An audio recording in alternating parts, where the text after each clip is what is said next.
Hello, this is Rocky Marciano. When I was heavyweight champion of the world, they called me the Brockton Blockbuster. You find out why.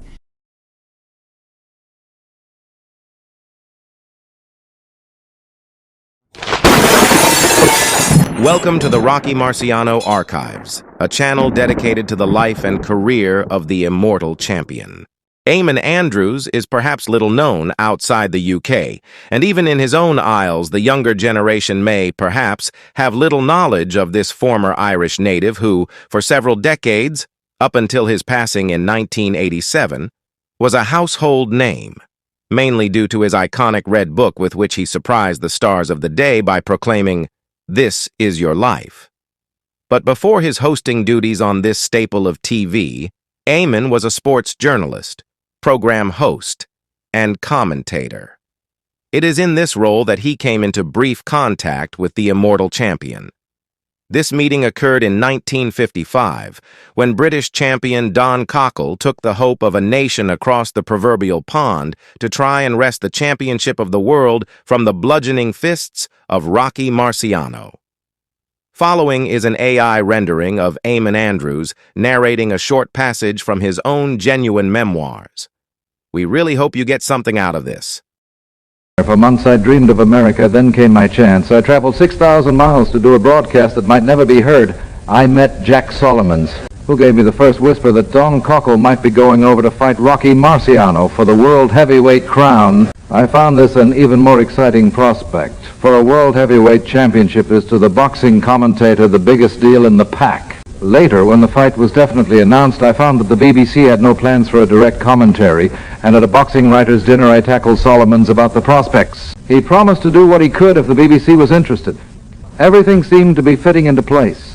The BBC started preliminary inquiries into costs and technical arrangements. There were a number of snags, not least the fact that a razor blade firm controlled the broadcast rights, and not all of these had been ironed out when I flew to New York.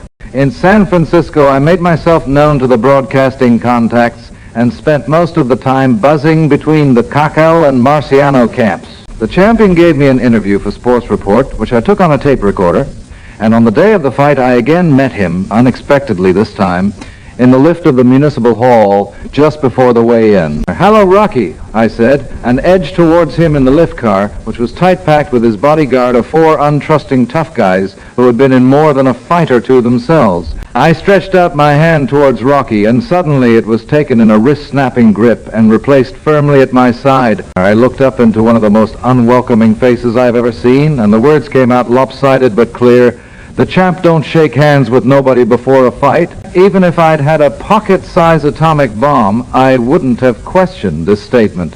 I arrived early at the Kezar Stadium that evening. I took my seat at the ringside and started talking into the lip microphone at least 20 minutes before the fight was due to begin. As the excited hum of anticipation built up among the fight-frenzied crowd, my heart was pounding fast.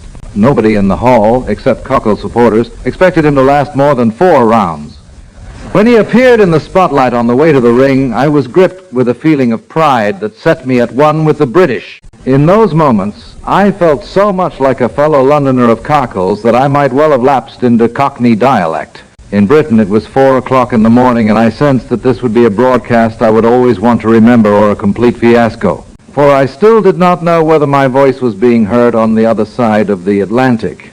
On that cool San Francisco night in 1955, in the pressurized atmosphere of Don Cockell's brave defeat at the hands of world heavyweight champion Rocky Marciano, it seemed that my mission to America was foundering to a fine anticlimax. I felt that Cockell's glorious attempt to stand up to the bulldozing Rocky had enabled me to make the commentary of my life. I had been completely carried away and was soaked with sweat. Yet I still did not know for sure that the broadcast had even been received back in Britain. Now, to make things worse, I couldn't get within hailing distance of Cockell for the interview I needed to cap the commentary. The ringside had erupted with a spontaneous display of admiration for the British champion's courage, and I had managed to get only as far as the ring parapet just outside the ropes. I shouted to Cockell, but my voice was lost in the din. I waved, but no one took any notice.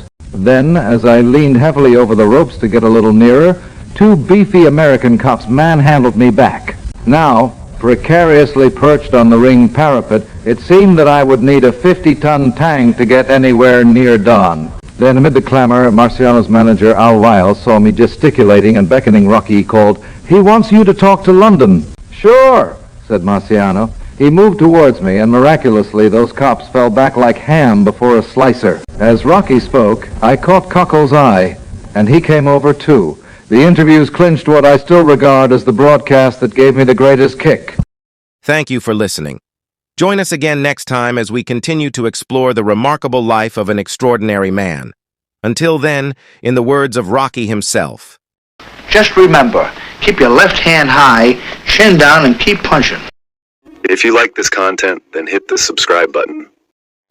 To really support this channel, consider joining for just over $1 a month and unlock ad-free members-only content. Every member will play a key part in revealing the real Rocky.